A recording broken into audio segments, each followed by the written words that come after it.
Tulong mo lang ito sa iyong palad upang hindi kanya titigilan at habang buhay kanyang mamahalin.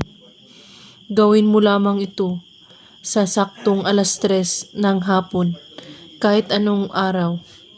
Habang buhay kayo matatali, kailangan mo lamang ng kandila, maliit na papel at larawan niya.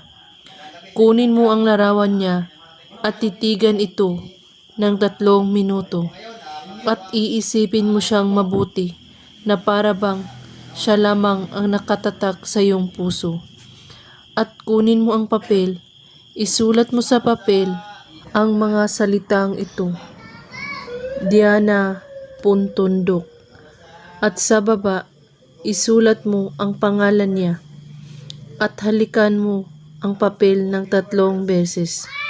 At pagkatapos, ikulong mo ang papel sa iyong palad at sambitin ito ng 5 beses. Diana Puntundok.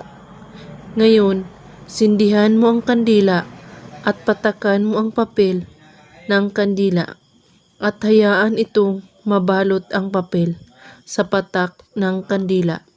At pagkatapos ay ibaon mo ang papel sa lupa na walang makakakita nito at makakaalam sa iyong ginagawa.